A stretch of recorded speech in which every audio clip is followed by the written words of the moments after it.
ഈ ട്രംപ് ഒരു നോട്ടപ്പുള്ളി ആവുകയാണ്, മോദിയുടെ, അതും മോദിയുടെ. എന്ത് പറയുന്നു പ്രീത? ആകാനുള്ള സാധ്യതയുണ്ട്. ഒന്ന് നോക്കിയേ നമ്മൾ ഇനി നിൽക്കുകയുള്ളൂ എന്നാണ് തോന്നുന്നത്. എനിക്കൊരു ചെറിയ കാര്യം ചോദിക്കാനുണ്ട്. ഈ നെതർലൻഡിൽ നമ്മുടെ ജയശങ്കർ, വിദേശകാര്യമന്ത്രി ജയശങ്കറിന്റെ ഒരു പ്രസ്താവന ഇത് സൂചിപ്പിക്കുന്നതാണ്. അദ്ദേഹം ഒരു പ്രസ്താവന പറഞ്ഞിട്ടുണ്ടായിരുന്നു, വൈറലായിട്ടുണ്ട് അദ്ദേഹത്തിന്റെ പ്രസ്താവനയ്ക്കാവുമ്പോൾ ഒരുപാട് അർത്ഥതലങ്ങളുണ്ട്. അതെ അതെ, അതായത് നെതർലൻഡ്സിലാണ് അദ്ദേഹം ഈ പറയുന്ന പല രാജ്യങ്ങളുമായിട്ടുള്ള ചർച്ചകളുമായിട്ട് കൂടിക്കാഴ്ചകൾ നടത്താൻ വേണ്ടി പോയിട്ടുണ്ട്. അപ്പൊ നെതർലാൻഡ്സിലയക്കുന്ന സമയത്ത് അവിടുത്തെ ഒരു മാധ്യമത്തിന് നൽകിയ ഇന്റർവ്യൂവിൽ ചോദിക്കുന്നു, പാക് ഇന്ത്യ വെടിനിർത്തല് US എവിടെയാണ് ഇടപെട്ടത് എന്നാണ് ചോദിക്കുന്നത്. US എവിടെയാണ് എന്നാണ് ചോദിക്കുന്നത്. US എവിടെയാണ്, പാക് ഇന്ത്യ വെടിനിർത്തലിൽ US എവിടെയാണ്, ഈ US ഈ പ്രോസസ് എവിടെയാണ് പങ്കെടുത്തത് എന്നാണ് ചോദ്യം. ഏത് ഭാഗത്താണ്, എങ്ങനെയാണ് പങ്കെടുത്തത് എന്നാണ് ചോദ്യം. അപ്പോൾ ജയശങ്കർ വളരെ കൃത്യമായിട്ട് പറഞ്ഞു, എന്താ പറയുക, വളരെ ക്രിസ്പായിട്ടാണ് പറഞ്ഞത്. US was in United States എന്നാണ് പറഞ്ഞത്. US എന്ന് പറയുന്നത് യുണൈറ്റഡ് നേഷൻസ് ആണ്, അമേരിക്കയിൽ തന്നെയുണ്ട് എന്നാണ് അതിൻ്റെ അർത്ഥം. അതായത് കൂടുതൽ ഇടപെടലൊന്നും വേണ്ട, ഞങ്ങളുടെ കാര്യത്തിൽ ഞങ്ങൾ ഇടപെട്ടുകൊള്ളാം, ഇനി ഈ പറയുന്ന ട്രംപ് കൂടുതൽ വിളച്ചിലെടുത്താൽ നോക്കിക്കൊണ്ടിരിക്കില്ല. അമേരിക്ക എവിടെയുണ്ടോ അവിടെ തന്നെയാണ് അമേരിക്ക ഉള്ളത്. അതെ, അതായത് അവിടെ തന്നെയുണ്ട്. അമേരിക്ക അല്ല, എല്ലാ അർത്ഥവും ഉണ്ട്. അതും അദ്ദേഹം വളരെ വേണമെങ്കിൽ പറയാം, വിളിച്ചിരുന്നു, ഞങ്ങളത് കേട്ടിരുന്നു, അതെ വിളിച്ചിരുന്നു, വേണം ഞങ്ങളോട് ഇങ്ങനെ പറഞ്ഞിരുന്നു എന്നൊക്കെ പറയാം. പക്ഷെ അതുപോലും ഇല്ലാതെ, അതിന് പോലും ഒരു സാഹചര്യം ഒരുക്കാതെ വളരെ കട്ടൻട്രി ആയിട്ട് പറഞ്ഞിട്ടുണ്ട്, അമേരിക്ക അവിടെ തന്നെയുണ്ട്. എന്താണോ അമേരിക്ക അതാണ് അമേരിക്ക. അത് ഇങ്ങോട്ട് എടുക്കണ്ട എന്നുള്ള രീതിയിൽ തന്നെയാണ് പറഞ്ഞിട്ടുള്ളത്. കാരണം ഈ ഒരു വിഷയത്തിൽ JD വാൻസ് ഉണ്ടല്ലോ, JD വാൻസ് സ്റ്റേറ്റ് സെക്രട്ടറി ഒക്കെ ആയിട്ട് ഇന്ത്യയുമായിട്ട് കോണ്ടാക്ട് ചെയ്യുന്നുണ്ട്.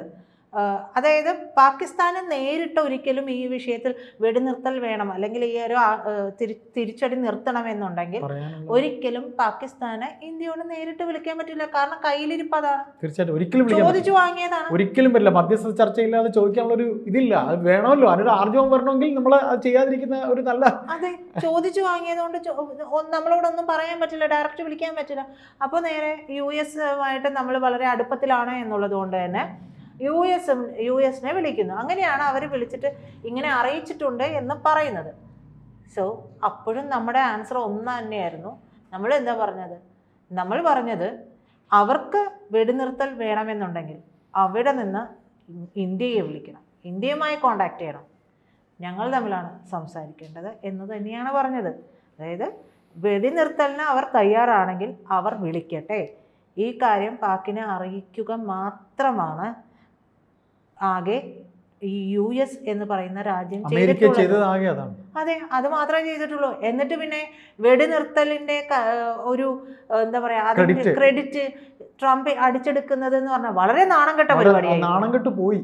ശരിക്കും നാണം കെട്ടുപോയി. ഇന്ത്യയുടെ അപ്രോച്ച് വളരെ മിതമായ രീതിയിലാണ് ആ നാണക്കേട് ചെറുതായി. അതും ട്രംപ് പറഞ്ഞത് ഉടനെ തന്നെ ഇത് ഹൈജാക്ക് ചെയ്ത് ഇതൊക്കെ പറയുന്നുണ്ട്. അപ്പോൾ ട്രംപ് ഒരു വീഡിയോയിൽ പറഞ്ഞ കാര്യം, ഇന്ത്യക്കും പാക്കിനും കുറച്ച് ട്രേഡൊക്കെ തരാമെന്ന് പറഞ്ഞു, അതോടുകൂടി ഇവര് വെടിനിർത്തലിന് തയ്യാറായി എന്നുള്ളതാണ്. അപ്പൊ ഇന്ത്യ എന്താ അത്ര കൊച്ചായിട്ടാണ് കാണുന്നത്? ഇന്ത്യക്ക് ഇന്ത്യയുടേതായ നിലനിൽപ്പുണ്ട്. അതുകൊണ്ട് തന്നെയാണ് ആ ഒരു സംസാരം കൂടി വന്നതുകൊണ്ട് തന്നെയാണ് ജയശങ്കർ അദ്ദേഹം നെതർലാൻഡ്സിൽ ഈ കുറുക്കി കൊള്ളുന്ന മറുപടി കൊടുത്തത്. എന്ന് വെച്ചാലേ ഒരു പൊങ്ങച്ചമ്പറച്ചിൽ എന്ന് പറയൂലേ, അതെ, മേനി നടിക്കല് താൻ വലിയ ഗാംഭീര്യമുള്ളവരാണ്. വന്ന വരവൊക്കെ കണ്ടില്ലേ അപ്പൂപ്പന്റെ വരവ് വളരെ രസകരമാണ്. ഒരു ആന നടന്നൊരു കുട്ടിയാന, വെളുത്ത കുട്ടിയാന നടന്നു വരുന്നത് പോലെ അല്ലേ? അപ്പൊ അങ്ങനെ ഒരു വരവാണ്. അപ്പോ എന്തായാലും ഒരു ഗാംഭീര്യം നടിക്കലാണ് കാണിച്ചത്. അതെ, ഒന്ന് വ്യക്തമാണ്, ഈ പറയുന്ന ഇൻ്റർവ്യൂവിലൂടെ കട്ടക്കലിപ്പിൽ തന്നെയാണ് ഇന്ത്യ ഇനി അങ്ങനെ വിട്ടുകൊടുക്കാൻ തയ്യാറല്ല. അതുകൊണ്ട് തന്നെ കട്ട് ആൻഡ് റൈറ്റ് ആയിട്ടുള്ള മറുപടികൾ ഇനി അമേരിക്കയ്ക്ക് പ്രതീക്ഷിക്കാം. കാരണം കട്ട് ആൻഡ് റൈറ്റ് ആയിട്ടുള്ള മറുപടി അമേരിക്കയ്ക്ക് കൊടുക്കുന്നത് കൊണ്ട് യാതൊരു തട്ടുകേടും വരാനും സാധ്യതയില്ല. കാരണം ഇന്ത്യ ആ ഒരു നിലവാരത്തിലേക്ക് എത്തിക്കഴിഞ്ഞു. മാത്രമല്ല, എന്തും വായി തോന്നിയത് വിളിച്ചു പറയാമെന്ന് പറയുന്ന ട്രംപിൻ്റെ ഒരു ധാർഷ്ട്യമുണ്ട്. അത് ഇന്ത്യക്ക് സഹിക്കേണ്ടതായിട്ടില്ല. ട്രംപ് ഈ ഇന്ത്യയുമായിട്ട് വളരെ ക്ലോസ് ആണ്, ഫ്രണ്ട്ഷിപ്പാണ് എന്നൊക്കെ പറയുകയും ഇപ്പുറത്തെ കൂടി ഈ തുരങ്കം വയ്ക്കുന്ന പരിപാടി ഇന്ത്യക്കെതിരെ കാണിക്കുകയും ചെയ്തിട്ടുണ്ടെങ്കിൽ ഉറപ്പായിട്ടും ഇന്ത്യക്ക് ഈ ഒരു മറുപടി കൊടുക്കാനും കഴിയും, ഇല്ലേ? അത് തന്നെയല്ലേ ചെയ്യേണ്ടതും. അപ്പോൾ സാധാരണ ഇത്തരം വിഷയങ്ങളൊക്കെ ഹാൻഡിൽ ചെയ്യുന്നതിനേക്കാൾ വളരെ കാർക്കശ്യമായിട്ടാണ് ഈ വിഷയങ്ങളിലൊക്കെ മറുപടിയും. സാധാരണ എസ് ജയശങ്കറിൻ്റെയൊക്കെ ഇത്തരത്തിലുള്ള ചില ചോദ്യങ്ങൾക്കൊക്കെ മറുപടി പറയുമ്പോൾ അദ്ദേഹത്തിൻ്റെ മുഖത്തൊരു പുഞ്ചിരിയൊക്കെ കാണുന്നതാണ്. വളരെ പക്ഷേ ഇത്തരത്തിൽ ഇത്തവണ അദ്ദേഹം അതെ പക്ഷേ ഇത്തവണ അദ്ദേഹത്തിൻ്റെ മുഖത്ത് അത്തരത്തിലൊരു ഭാവം പോലും ഉണ്ടായിരുന്നില്ല, ഒരു അംശം പോലും പുഞ്ചിരിയുടെ കണം ഉണ്ടായിരുന്നില്ല എന്നുള്ളത് തന്നെയാണ്. അപ്പോൾ പറയുന്നത് ട്രംപല്ല, ട്രംപിൻ്റെ അപ്പനായാലും, അതായത് ഏത് കൊമ്പത്തിരിക്കുന്നവൻ പറഞ്ഞാലും ഇന്ത്യയുടെ കാര്യങ്ങളിൽ ഇടപെടണ്ട, ഇന്ത്യയുടെ കാര്യങ്ങളിൽ ഇടപെടാൻ ഇവിടെ ഇന്ത്യൻ ഭരണകൂടമുണ്ട്, അതിൻ്റെ പുകഴും കൊണ്ട് അവരൊക്കെ പോകണ്ട എന്നുള്ളത് തന്നെയാണ്. വേണമെങ്കിൽ ഞാൻ നേരത്തെ പറഞ്ഞ പോലെ തന്നെ വിളിച്ച് സംസാരിച്ചു എന്നൊക്കെ പറയാവുന്നതേ ഉള്ളൂ. എന്തായാലും ഇതിപ്പോൾ പറയുമ്പോൾ എസ് ജയശങ്കർ മാത്രമല്ല, ഈ വിഷയവുമായി പ്രതികരിച്ചിട്ടുള്ള ഇന്ത്യയുടെ എല്ലാ പ്രതിനിധികളും ഇത്തരത്തിൽ തന്നെയാണ്. വളരെ ഹാർഷായിട്ടാണ് ട്രംപിന്റെ ഈ നടപടി. അതെ, എല്ലാവരും വളരെ ഹാർഷായിട്ടാണ് അമേരിക്കയുടെ ഈ നയത്തോട് പ്രതികരിച്ചിട്ടുള്ളത്. അപ്പൊ കാരണം എന്താ വെച്ച് കഴിഞ്ഞാൽ ട്രംപിന് ഈ അഹങ്കാരവും ചില വാക്കുകളൊക്കെ ഉണ്ടല്ലോ, പ്രയോഗങ്ങള് എന്തൊക്കെയോ ആണ്. താനാണ് ഈ ലോകത്തിന് മുഴുവൻ ഭക്ഷണം കൊടുക്കുന്നത്, താനില്ലെങ്കിൽ ഈ ലോകം മുഴുവൻ തന്നെ ഇല്ലാണ്ടായി പോവും എന്നുള്ള രീതിയിലുള്ള സംസാരവും മട്ടുംഭാവവും ഒക്കെ തന്നെയാണല്ലോ. അമേരിക്കയുടെ പ്രസിഡന്റായി വരുമ്പോൾ ലോകം ഇതെല്ലാം പ്രതീക്ഷിച്ചതാണ്. ഇതാണ് ട്രംപ് എന്ന് ലോകത്തിന് അറിയാം. അതുകൊണ്ട് അതിൽ വലിയ പുതുമ ഉണ്ടാകേണ്ട കാര്യമില്ല. ഇദ്ദേഹം അങ്ങനെയാണ്. അത് ഇവിടെ എന്താ വെച്ചിട്ടുണ്ടെങ്കിൽ മോദി ട്രംപിന് വേണ്ടി അമേരിക്കയിൽ പോയിട്ടുണ്ട്. ഇലക്ഷന്റെ ഒക്കെ സമയത്ത് ആ സമയത്ത് പോലും പോയിട്ടുണ്ട്. ആ ഒരു സൗഹൃദം അവിടെ നിൽക്കുമ്പോൾ സൗഹൃദത്തിനെ മാനിക്കേണ്ടതുണ്ട്. ഇപ്പൊ ആ സൗഹൃദത്തെ മാനിക്കുന്ന രാജ്യങ്ങൾ ഇല്ല എന്ന് പറയരുത്. അതും പറയാൻ പറ്റില്ല. അങ്ങനെയാണെങ്കിൽ നമ്മളിപ്പോ കുറച്ചു മുമ്പ് ഇസ്രായേലിന്റെ കാര്യം, അതെ, സൗഹൃദങ്ങളുണ്ട്. ഇത് ട്രംപിന്റെ ഒരു അതായത് നേച്ചർ, അമേരിക്കൻ സംസ്കാരം ആണ് ട്രംപ് കാണിക്കുന്നത്. പൂർണ്ണമായും ഒരു അമേരിക്കനാണ്. കമ്മിറ്റ്മെന്റ് ഇല്ല. അവരുടെ കച്ചവടം, അവരുടെ രാജ്യം വികസിക്കണം, അവർക്ക് മാത്രം എല്ലാം. അതായത് ഒരു മൺവെട്ടി പോലെയാണ്, മൺവെട്ടി പോലെയാണ്. ഒരു ഇടുക മാത്രമാണ്. അത് അവിടെ മറ്റുള്ളവർ മരിച്ചു കിടന്നാലും കുഴപ്പമില്ല, എന്ത് ചെയ്താലും കുഴപ്പമില്ല. അവിടെ ഞങ്ങൾക്ക് ആയുധം കച്ചവടം ചെയ്യാൻ പറ്റുന്നത്, ഇവിടെ മറ്റുള്ളത് കച്ചവടം ചെയ്യാൻ പറ്റുന്നുണ്ടോ, അവിടെ നിന്ന് എന്തൊക്കെ വാങ്ങിയെടുക്കാം, അവിടെ എന്തെല്ലാം ധാതുക്കളുണ്ട്, ആ ധാതുക്കൾ ഞങ്ങൾക്ക് എങ്ങനെ സ്വന്തമാക്കാം, ഇതൊക്കെയാണ് ചെയ്യുന്നത്. ആർത്തിയുണ്ട്. എന്നും ലോക പോലീസായിട്ടാണ് നിലനിൽക്കണമെന്നുള്ള വല്ലാത്തൊരു പിടിവാശിയുമുണ്ട്. അപ്പോൾ ഇതെല്ലാം അതിലുണ്ട്. ഈ അമേരിക്ക ഈ സമയത്ത് പോലുമല്ല, അമേരിക്ക പണ്ടും ഈ പറയുന്നത് പോലെ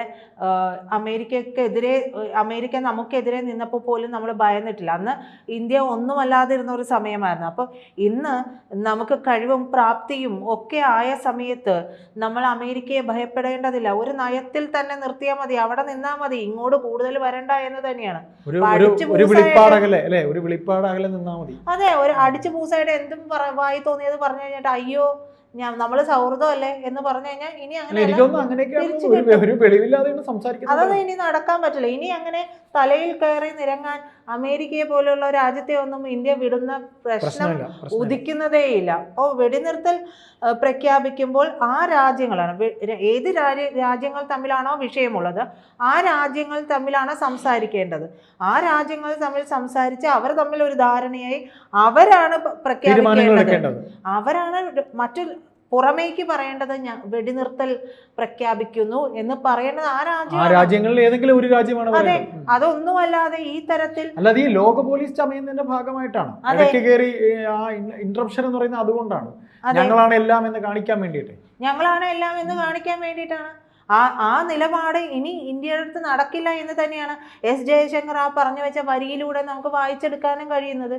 അതല്ലാണ്ട് എന്താണ് ഇത്തരത്തിലൊക്കെ പറയുമ്പോൾ കുറച്ച് കൂടുതൽ പറയേണ്ടതാണ്. പക്ഷെ നമ്മുടെ ഒരു സ്റ്റാൻഡേർഡ്, അദ്ദേഹത്തിന്റെ മാന്യത എന്ന് പറയുന്നത് ഇന്ത്യയുടെ മാന്യതയാണ്, ഇന്ത്യയുടെ മര്യാദയാണ്. ആ മര്യാദ കാണിച്ചുകൊണ്ടാണ് അത്രയും ചുരുക്കത്തിൽ അദ്ദേഹം അതിനൊരു മറുപടി കൊടുത്തത്. അപ്പോൾ ഇനി ട്രംപ് ട്രേഡ് തരാം രണ്ട് രാജ്യങ്ങൾക്കും, ഏത് രാജ്യവുമായിക്കോട്ടെ, അതിനൊക്കെ ട്രേഡ് തരാം, ആ ട്രേഡ് കൊണ്ട് നിങ്ങൾ കുറച്ച് മിണ്ടാതിരിക്കൂ എന്നൊക്കെ പറഞ്ഞാൽ നടക്കില്ല തന്നെ.